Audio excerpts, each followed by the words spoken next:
नमस्कार। खबर बयार के यूट्यूब चैनल में आपका स्वागत है। टिंकू देवांगन के साथ मैं युवराज सिंह आज़ाद। आपसे आग्रह है कि इस वीडियो को अंत तक देखें, क्योंकि हमारे साथ बातचीत करने को मौजूद हैं सिद्धार्थ त्रिपाठी जी। उनसे बातचीत करते हैं। सिद्धार्थ के बारे में अगर हम बात करें तो सत्यजीत रे फिल्म एंड टेलीविजन इंस्टीट्यूट से इन्होंने जो है सिनेमेटोग्राफी में विशेषज्ञता हासिल की है। और सबसे ख़ास बात यह है कि ये रायगढ़ के हैं, काफ़ी सोचते हैं, लिखते हैं और अपना जो सोचना और लिखना है उसे कैमरे के ज़रिए जो है बड़े पर्दे पर भी उतारते हैं। तो कुछ बातचीत करते हैं, शायद कुछ बेहतर निकल सके, इसलिए आपसे आग्रह है अंत तक वीडियो को देखिएगा। बातचीत शुरू करते हैं। सिद्धार्थ भाई, सबसे पहले हम चाहते हैं कि अपने बारे में कुछ बताओ। मेरे को रायगढ़ में टुकुन के नाम से जानते हैं। मैं रामगुड़ी पारा गांजा चौक का रहने वाला हूँ और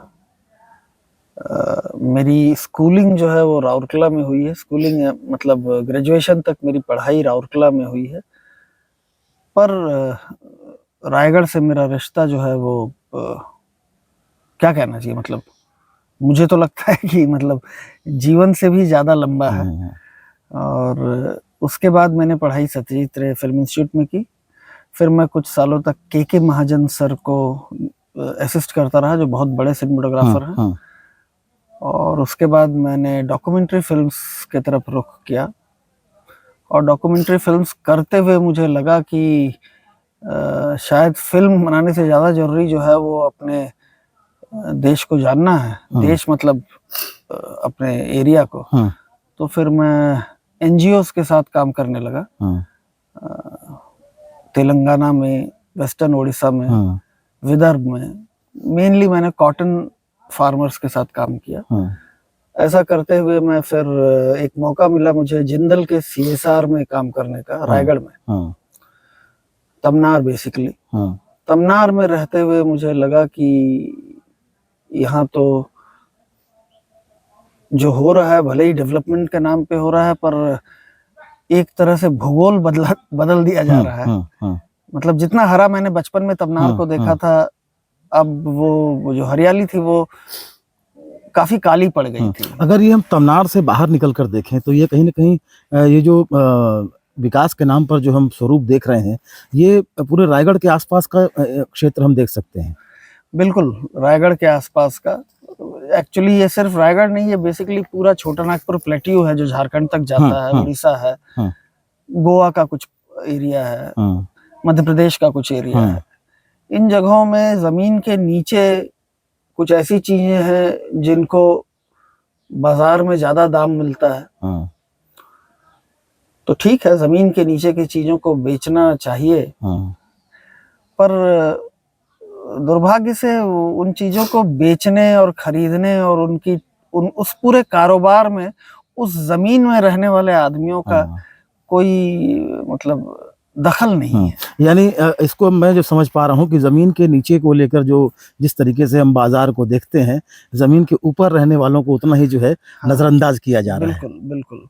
उस जमीन के ऊपर जो रहते हैं उनको पता ही नहीं चलता है। वो होता क्या है कि बस उस जमीन में एक फैक्ट्री लग जाती है और वो जो लोग उस जमीन पे मतलब जनरेशन से रहते आए हैं, वो लोग उस फैक्ट्री के नौकर बन जाते हैं। तो क्या कुछ निकल के आता है जब इतनी चीज़ों पे जब हम देखते हैं अपने आसपास और अपने अनुभव जब हम इकट्ठा करते हैं, तो क्या कुछ निकल के आता है निष्कर्ष के तौर पर, जिसको हम जिस माध्यम से आप जुड़े हुए हैं उस माध्यम से बाहर निकालने की कोशिश करें कि ये मेरा अनुभव है, ये सच्चाई है और ये मेरा माध्यम, इसके ज़रिए मैं सामने लेकर आ रहा हूँ। मैं संदर्भ ले रहा हूँ आपकी डॉग डाइस की। देखिए, मतलब मैं बेसिकली एक सामाजिक कार्यकर्ता तो हूँ नहीं, मैं आर्टिस्ट हूँ। और आर्टिस्ट जो है वो स्वार्थी किस्म का प्राणी होता है, वो अपनी बात कहना चाहता है ना। तो मेरा जो धर्म है वो वहीं तक सीमित है कि मैं जो देख रहा हूँ, जो अनुभव कर रहा हूँ, वो मैं शेयर कर सकूं ज्यादा से ज्यादा लोगों के साथ। पर इच्छा मेरे में भी है क्रांति की, कि ये बदल जाए, ये जो भी फलसफा है ये बदले और जो जमीन के लोग हैं उनको जमीन का हक मिले, मतलब उनको फायदा मिले उस जमीन का। पर मुझे लगता है मैं उस काम में पारंगत नहीं हूँ, मुझे सिर्फ कहानी शेयर करनी आती नहीं, है। आपने एक बड़ी बात कही सिद्धार्थ भाई कि क्रांति को लेकर मेरे अंदर भी कुछ बातें हैं। तो जिस तरह के हालात हैं अभी हमारे आसपास, चाहे वो सामाजिक हों, चाहे वो राजनीतिक हों, तमाम तरह के जो हालात आज की तारीख में मौजूद हैं, क्या कोई क्रांति की उम्मीद हम कर सकते हैं आगे चलकर? हाँ, देखिए क्रांति कभी भी बुद्धिजीवियों से नहीं आती है, क्रांति आम आदमी से ही आई है। आज तक के इतिहास में क्रांति तभी होती है जब आम आदमी जो है उसको जो स्थिति है हाँ, उस स्थिति से परेशानी हो, हाँ, उस स्थिति को बदलने की इच्छा आए उसके अंदर, हाँ, तभी क्रांति आती है। बुद्धिजीवियों से या आर्टिस्ट से हम लोग एज एन आर्टिस्ट हम सिर्फ ये कर सकते हैं कि समाचार जो है, खबर जो है वो फैला सकते हैं, हाँ, जानकारी दे सकते हैं। जानकारी दे सकते हैं। भाव जो है वो तो वो आदमी ही, आम आदमी ही जानेगा जो वो सह रहा है। हाँ, तो क्रांति उन्हीं से आती है और संभावना इसीलिए हमेशा है, हाँ, क्योंकि आम आदमी एक ना एक दिन तो बोलेगा नहीं बस बहुत हो गया, हाँ, एक ना एक दिन तो बिल्कुल, बोलेगा ही। बोलेगा और वहीं से क्रांति की शुरुआत होगी। बिल्कुल। मैंने आपसे एक बात कही थी डॉग डाइज को लेकर। सिद्धार्थ ने एक फ़िल्म बनाई है, डायरेक्शन है, लिखा है इन्होंने खुद, डॉग डाइज, और उस पे जो है काफ़ी बड़ा काम हुआ और वो फ़िल्म निकल कर आई और काफ़ी जगह सराही जा रही है। तो ज़रा ये बताएँगे उसमें भी कहीं न कहीं विस्थापन का वो दर्द आपने समेटने की कोशिश की है, दिखाने की कोशिश की है। तो ज़रा उस फ़िल्म के बारे में बताइए, कैसे वो प्लान आया दिमाग में और आज क्या स्टेटस है? देखिए वो फिल्म जो है वो बेसिकली उसका लॉग लाइन या स्टोरी जो बोले हैं, वो ये है कि कोल माइनिंग बेस्ड जितनी इंडस्ट्रीज होती हैं, स्पॉन्ज आयरन हो या पावर हो, हाँ, इसमें क्या होता है कि गांव के गांव विस्थापित होते हैं। हाँ, तो मेरी कहानी एक ऐसे आदमी की है जिसका गांव 2 साल से विस्थापित हो चुका है, उसका परिवार, उसके दोस्त, सारे लोग उस गांव से जा चुके हैं। हो सकता है उनको मुआवजा मिल गया है उस कंपनी से जिसने यहाँ खुदाई की है, पर वो आदमी और उसका कुत्ता, ये दोनों अपने घर में ही हैं। और कहानी उस रात की है जब उसके घर के पास ब्लास्टिंग होने वाली है। हाँ, तो बेसिकली मैं ये दिखाना चाह रहा हूँ कि एक कुत्ता और एक आदमी, कुत्ता जो होता है आप अगर मार्क करोगे कि उसकी अपनी एक टेरिटरी होती है। हाँ, कुत्ता, मोहल्ले का कुत्ता अगर आप कभी गौर करो तो मोहल्ले से बाहर नहीं जाता नहीं जाता है ना। है। उसी तरह मेरा जो प्रोटैगोनिस्ट है, जो हीरो है मेरे फिल्म का, उसकी दुनिया उसका गांव है, वो जो परिवेश है वो उसकी दुनिया है। हाँ, और वो कभी मान ही नहीं सकता कि इसको XYZ कंपनी जो है वो उसकी मिल्कियत ले ले। मतलब वो गांव कैसे किसी मालिक का हो सकता है ये वो मान नहीं सकता, इसलिए वो छोड़ता नहीं है। हाँ, जैसे कि कुत्ता तो सूंघ कर, जानवर जनरली सूंघ कर अपना टेरिटरी मार्क करते हैं, हाँ, शेर भी सूंघ कर अपना टेरिटरी मार्क करता है, जानवर जितने। हाँ, तो मेरा जो किरदार है, जो प्रोटैगोनिस्ट है, वो भी वही करता है। उसका परिवार चला जाता है, सब चले जाते हैं, पर वो वहां रुकता है। हाँ, और एक तरह से इसमें ये भी पता चलता है कि एक जानवर और आदमी, जिसमें हम 2 शब्द अलग अलग कर देते हैं, जानवर और आदमी, दरअसल तो हम जानवर ही हैं, हाँ, है ना। ये बुद्धि का प्रयोग हम लोग मनुष्य के लिए, इसलिए हम लोग बोलते हैं कि मनुष्य जो है वो बुद्धि वाला जानवर है। हाँ, वो हम मेरे हिसाब से इसलिए बोलते हैं क्योंकि हमको मालूम नहीं है कि कुत्ते में कितनी बुद्धि है। हाँ, मेरी फिल्म में मैंने यही दिखाया है कि जो आदमी, जिसका परिवार, उसकी बीवी, उसका बच्चा, उसके दोस्त, सब लोग उसको छोड़ के किसी सुख के लिए वहां से चले गए, हाँ, पर एक कुत्ता जो है जिसको उसने पोसा है बचपन से, उसके में बुद्धि इतनी है, उसके में समझ इतनी है कि मेरे को इसके साथ रहना है। हाँ, वो रुक गया। हाँ। जिस तरीके से आपने उस फ़िल्म का निर्माण यहाँ किया है, पूरी फ़िल्म इसी आस-पास हमारे पिक्चराइज़ हुई है, आपने लोकेशंस लिए थे। आपने यहाँ आर्टिस्ट भी यहीं के लगभग लेने की कोशिश की है। अगर हम कहें तो किस तरीके से यहाँ संभावनाएँ देखते हैं आप इस क्षेत्र में, ख़ास तौर पर छत्तीसगढ़ में अगर हम बात करें या फिर अपने रायगढ़ शहर में देखें, तो किस तरह की संभावनाएँ देखते हैं आगे चलकर? अगर हम कला के क्षेत्र में बात करें या अभिनय के क्षेत्र में बात करें या फ़िल्म निर्माण के क्षेत्र में अगर हम बात करें? फिल्म निर्माण में मैं बाद में आऊँगा, मैं कला के क्षेत्र से शुरू करता हूँ। मेरे लिए तो अगर कोई कहे कि खुशकिस्मती से मुझे देश विदेश के बहुत सारे जगहों के कलाकारों से मिलने का मतलब एक फॉर्च्यून मिला है, पर मुझे लगता है कि मैंने रायगढ़ से ज़्यादा कला को लेते हुए सेंसिटिव पब्लिक और लोग, और जो एक रिदम रहता है ना एक शहर का, वो रायगढ़ से ज्यादा मैंने देखा नहीं है पर्सनली। हो सकता है कि कोई वैसा ही हो। तो मुझे ये लगता है कि इस शहर में ही कुछ है, रायगढ़ में ही कुछ है, इसकी गलियों में कहानियां हैं। तो कला के क्षेत्र में तो मैं मानता हूँ कि चाहे वो गाना, वो नॉर्मल गाना गाना हो, या खाना बनाना हो, या बातें करना हो, शाम का समय काटना हो, या फिल्म बनाना हो, ये जगह बिल्कुल यूनिक है, एकदम यूनिक है। क्योंकि मैं काफी समय बहुत अलग शहरों में हिंदुस्तान के रह चुका हूँ। एक इंटरेस्टिंग चीज है कि मुझको बंगाल के किसी, कलकत्ता के अलावा बंगाल के किसी शहर का आदमी मिले तो वो कलकत्ता जाना चाहता है। मेरे को उत्तर प्रदेश का कोई आदमी मिले तो वो दिल्ली जाना चाहता है। महाराष्ट्र के नासिक वगैरह का कोई मिले तो बम्बई जाना चाहता है। मैंने देखा रायगढ़ का आदमी जो है ना, वो रायगढ़ ही में ठीक रहता है। तो ये रायगढ़िया वाला बात है। ये बनारस में भी है, ये पुरी में भी है। तो ये कुछ शहर हैं, मैं मार्क करूंगा, जो मेरा मतलब मेरा ओपिनियन है, ये सच है या गलत है मैं नहीं जानता, पर रायगढ़ का आदमी जो है वो रायगढ़ में ही संतुष्ट रहता है। फिल्म निर्माण पे कितनी संभावनाएं यहाँ पर हैं, खासतौर पर अगर हम लोकेशंस की बात करें और यहाँ के पर्यावरण की बात करें, हम जो हमारे आसपास है, तो क्या कुछ आप ऑब्जर्व कर पाते हैं? फिल्म निर्माण देखिए, वो एक फिल्म जो है टोटली, वो जो आर्ट फॉर्म है वो एक बिजनेस है। तो ज्योग्राफिकली रायगढ़ तो बहुत ही ज्यादा क्या बोलना चाहिए कि फिल्म्स के लिए बहुत ही सूट करने वाली जगह है।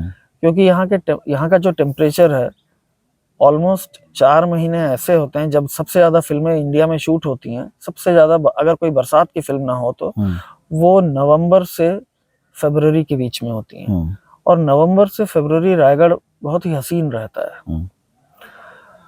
दूसरी चीज यह है कि रायगढ़ में जो प्रोडक्शन को प्रॉब्लम्स आती हैं जनरली पब्लिक के थ्रू, वो प्रॉब्लम्स रायगढ़ के हिस्ट्री में नहीं है। एक दंगा रायगढ़ में आज तक हुआ है, 71 वाला। तो यहाँ वो प्रॉब्लम्स होती नहीं है।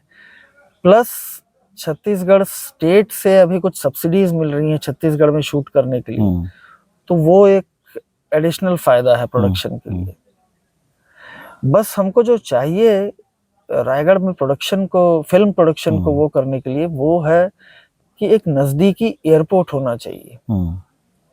मेरे को काफी लोग मिले हैं, मुझको अभी ये भी पता चला था कि अक्षय कुमार की एक फिल्म रायगढ़ के आसपास कहीं शूट हुई।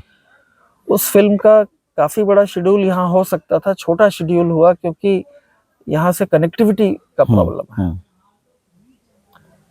तो ऐसे और भी मेरे को कुछ जानकारी है जो लोग प्लान कर रहे थे, बट सिर्फ कनेक्टिविटी के कारण वो लोग ये लोकेशन ड्रॉप कर देते हैं। वो जो आपने अक्षय कुमार की बात की, वो एक साउथ मूवी की रीमेक थी, सिरफिरा मूवी थी, जो कि जिंदल के हवाई अड्डे में शूट हुई है वो। तो वो फिल्म शूट हुई थी यहाँ पे, शेड्यूल छोटा था वो, ये आपने सही कहा। उसमें परेश रावल जी भी आए थे, अक्षय कुमार जी भी आए थे, और यहाँ के लोकल लोगों को उन्होंने कास्ट किया था क्राउड के रूप में।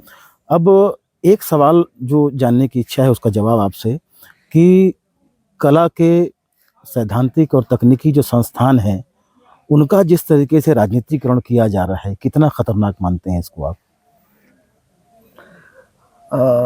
ये कोशिश है, ये मुझको एक, मैं बहुत ऑप्टिमिस्टिक आदमी हूँ, मतलब मैं सिर्फ पॉजिटिव ही सोचता हूँ फ्यूचर के बारे में। तो मुझको लगता है कि ये कोशिश है, और ये कोशिशें पहले भी हुई हैं, पर जो बंध गया वो आर्ट नहीं है।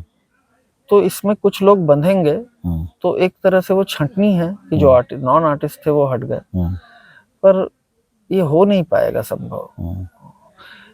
ये पॉसिबल ही नहीं है ना कि आप किसी को जबरदस्ती बोलें कि कल 10:12 को आपको इस टॉपिक पे कविता लिखनी है, तो कभी कैसे लिखेगा? ये संभव नहीं है। नहीं। तो ये जो राजनीतिकरण जो है वो एक ऐसी ही कोशिश है कि आप एक पेंटर को बोल रहे हैं कि आप कल 6:30 बजे मेरी ये पेंटिंग बनाएंगे, उसमें ये मूड रहेगा। ये पॉसिबल नहीं है। तो ये कोशिश गलत है। वो लोग भी समझ जाएंगे जो सियासत वाले हैं जब वो हारेंगे। आगे क्या शेड्यूल है, क्या प्लान चल रहा है, क्या कुछ अपकमिंग जिसके बारे में बताना चाहें आप? मेरी अगली फिल्म जो है वो अभी तो शेड्यूल तक बात नहीं पहुंची है। अभी हम लोग कास्टिंग में ही हैं। वो होपफुली नवंबर 2025 में रायगढ़ में शूट होगी और शहर में। वो एक रायगढ़ के किरदार और रायगढ़ के गलियों के बारे में, रायगढ़ की गलियों के बारे में एक कहानी है। फिक्शन है, टोटली कहानी है। वो एक बेताले लड़के की कहानी है जो संगीत सीखना चाहता है। उसका नाम है विक्टर बेताल। तो होपफुली नवंबर में हम लोग स्टार्ट करें। कास्टिंग अभी चल रहा है और इसको प्रोड्यूस जो करेंगे, अभी तक तो को प्रोड्यूसर्स में अनुपमा बोस नाम की एक को प्रोड्यूसर हैं, जिन्होंने लास्ट ईयर जोरम, मनोज वाजपेयी की जोरम प्रोड्यूस की थी। और अभी हम लोग एक्सप्लोर कर रहे हैं कि और भी कोई ऐसे प्रोड्यूसर्स मिलें जो थोड़ी सी नॉन मेन स्ट्रीम कहानी को भी सपोर्ट करें। आपके हाथों में अक्सर बांसुरी में देखता हूँ या फिर माउथ आर्गन देखता हूँ। तो जाते जाते ये बताइए कि चाहे वो फिल्म डायरेक्ट कर रहे होते हैं तो, या लिख रहे होते हैं तो, या लिखने और डायरेक्ट करने के साथ कुछ कहने की कोशिश कर रहे होते हैं तो, जब कोई तनाव आता है तो क्या इन्हीं के सहारे आप रिलीज करते हैं उसको? बांसुरी अक्सर मैंने देखा बहुत अच्छी बजाते हैं आप। हाँ, नहीं, वो एकदम सही पकड़ा है कि वो एक ट्रैंकुलाइजर जैसा काम करता है। जब ट्रैंकुलाइजर जैसा भी यूज करता हूँ कि जब टेंस रहूं तो मैं बांसुरी बजा लूं, और यूं भी बजाता हूँ क्योंकि मैं सीख रहा हूँ बांसुरी अभी। तो वो सीखने वाला मजा जो होता है, स्टूडेंट वाला, 52 साल का आदमी अब जब स्टूडेंट बन जाए तो एक अचानक जवान हो जाने की जो भावना है वो आ जाती है, तो उसमें खुशी होती है। सीख रहा हूँ।